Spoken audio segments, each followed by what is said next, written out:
Welcome to the 10th part of Halfdan Finehair Saga, and today I'll be reading one of the pivotal moments in Halfdan Finehair Saga, which is the battle at Hafrsfjord and aftermath.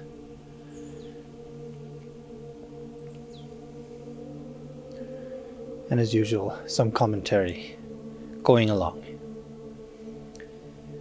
Chapter 19, Battle in Hafrsfjord.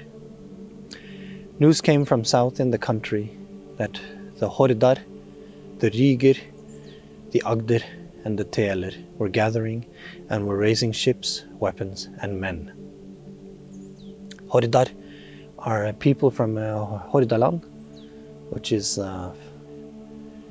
until recently was the fylke where Bergen is, and the areas around Bergen, Hordaland.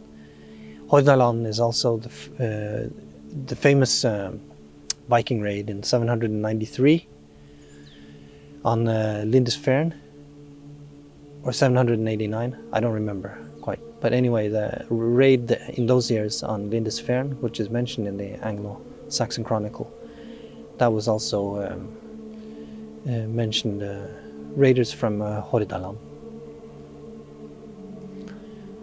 The Ryger are Ryfylke, which is just south of Hordaland, which comprises Stavanger, Sandnes, Haugesund, these areas, and the fjords going in to Rogaland. Ryfylke, also called Rogaland, and the Agder. This is the southernmost fylke or province of Norway. So it's cities today like Kristiansand, Farsund, Lyngdal, Mandal, and so forth, all are part of Agder. And the Teler, these are from Telemark, which is inland north of Agder and east of Vestfold. West of Vestfold, like inland South Norway. So the Hordar, the Ryger, the Agder and the Teler were gathering and were raising ships, weapons and men. The instigators of this were Eirik, the king of Hordaland, Sulke, the king of Rogaland, Sote Jarl and his brother Kjotve the Rich, king of Agder, and Tore Haklang, his son. From Telemark, the two brothers Roald Backbone and Had the Hard. When King Harald heard this news, he gathered an army and had his ships pushed out into the waters. He then had his army prepared and travelled south along the coast and received many people from each fylke. So he's travelling the coast of Møre and Sogn, which he quite recently incorporated into his kingdom.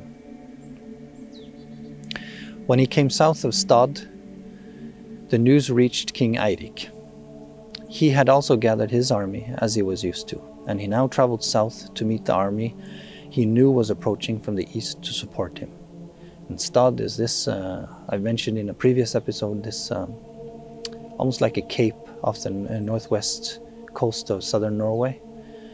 And it's a major værskille, it's a major where the weather changed there like a cape. So there are very often storms and very hard weather at Stad, and you wouldn't sail past there during wintertime, usually.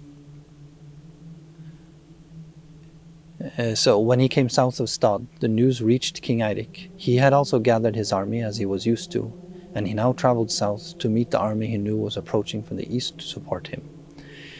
The armies met north of Jæren and sailed into Hafrsfjord. These are the areas in the fjords around Stavanger and Haugesund and these areas. Outside Jæren, Jæren are the kind of fertile flatlands in this area.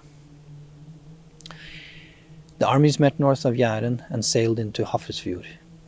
There lay King Harald with his army, and a mighty battle commenced, one that was both hard and long. In the end, though, the result was that King Harald held the victory, while King Erik, King Sulke, and Sote Jarl, his brother, fell. Tore Haklang had laid his ship against King Harald's, and Tore was a mighty berserker. There was a fierce struggle before Tore Haklang fell, and they captured his ship. King Kjotve then retreated on to the headland, where he found a place well suited to defend himself. A while later, the whole army retreated and fled, some with their ships, some ran onto land and took the road south along Jæren. So says Hornklove. Did you hear in Hafrsfjord how they fought there, the high-born king against Kjotve the rich? Ships came from the east, eager for battle, with gaping figureheads and graven boards. They were loaded with men and white shields, western spears and Frankish swords. Berserkers bellowed with battle in mind. Wolfskins howled and brandished their iron. They vied with the vigorous one, he whom taught them flight, the general of eastern men who lives at Utstein. With Nökkve's steeds he set out, when battle he scented, thunder fell on shields before Haklang fell. He grew tired in front of Lufu, and couldn't hold the lands, the broad-necked prince, and took the headland as a shield. They threw themselves under the bench planks, who were wounded, with their rumps sticking out, and stuck their heads in the bilge, and their backs gleamed while being pelted with rocks, from Svavne's hull shingles that they wore, the sensible men. The tide of the eastern cudgels rose and rushed across Jæren, home over Hafrsfjord, keen on mead drinking. This is quite a celebratory poem by Hornklove, and it is also an important moment in King Harald Finehair's life. It's quite direct, so there aren't so many like cryptical kennings. The gaping figureheads, these are the famous serpents on the Viking boats, the longships. White shields, western spears, and Frankish swords. It's from in the Norse is from Vallan, Valske sverd, and Vallan was at that time was used as a word for Gaul, the Frankish areas. Berserkers bellowed with battle in mind. Wolfskins howled. These are also kenning for berserkers, and brandished their iron. The general of eastern men who lives at Utstein, this is King Harald. Nökkve's steeds are ships, and even today you have, like in folk tradition in Norway, you have Nøkken, which is a monster of lakes and fjords. He grew tired in front of Lufu. Lufu is a kenning for King Harald because of his hair. As I understand it, it points to his shaggy, unruly, long hair. The broad-necked prince. The original word is digerhals, and I've seen a lot of English translations translated with fat, but I don't. Usually, diger is more Olav Digre, and it's more like a word used to connote power in size. So I interpret it more as meaning the broad-necked prince. It's not so many times, even if they're the enemies of King Harald, that an earl or a king is made fun of. Even, the kings in Orkanger who were a little bit shameful in their resistance, they are made fun of. Though the army later here is made fun of in this quad. So maybe it could also be fat-necked prince, like many translate. I think it's broad-necked prince. Yeah. Svavne's hull shingles. This is a little bit cryptic, this paragraph, and their backs gleamed while being pelted with rocks from Svavenes hall shingles that they wore, the sensible men. So they're wearing Svavenes hall shingles, which is a kenning for shields. They're wearing shields on their backs to protect them while they're running away and being pelted with rocks. And Hornklove here says, the sensible men, they're sensible to do that. And the tide of the eastern cudgels rose. So the eastern cudgels is Halfdan's army, because his base in Norway is to the east. And they rush across Jæren, they conquer it. King Harald becomes sole ruler of Norway. After this battle, King Harald no longer met resistance in Norway.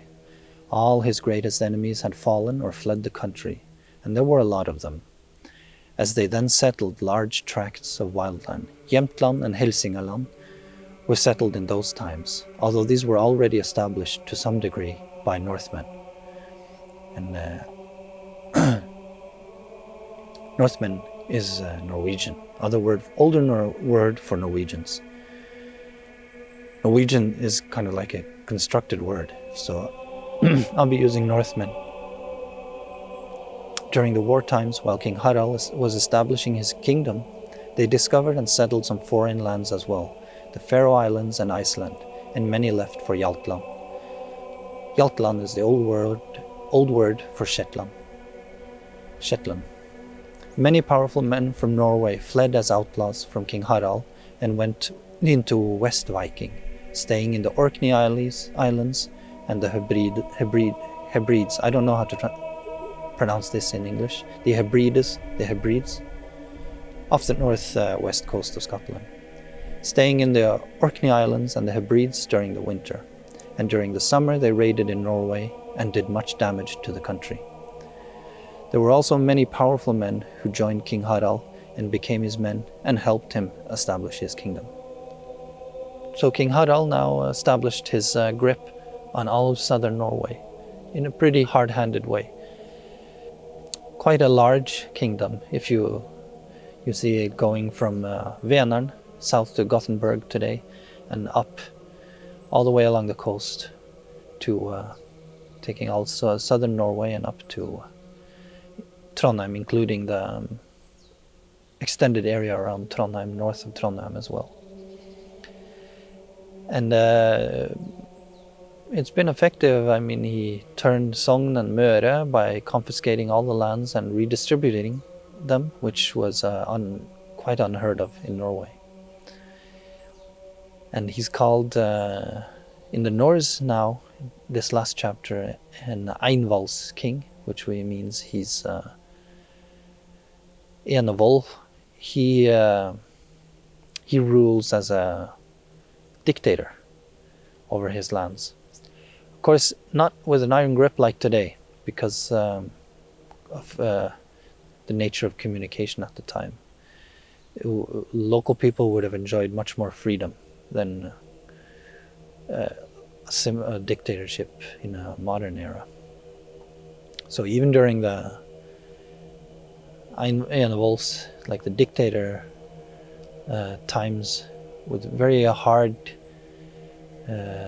king rule from Denmark, there were the grip on, like, they weren't able to tax all areas of Norway. People found ways to keep them away or avoid them, and without really any repercussions. But compared to the time, it was yeah, I think that's that for this episode. Again, a reminder of the genealogy. Now there are also some new names in the fylkes of Rogaland, Hordaland, and Agder and such that haven't figured so much in the Heimskringla yet. So it's a good resource. There's a link in the description. And if you have any suggestions or criticisms or anything, please leave a comment and subscribe if you enjoy the content. And hope you join me for a video another time.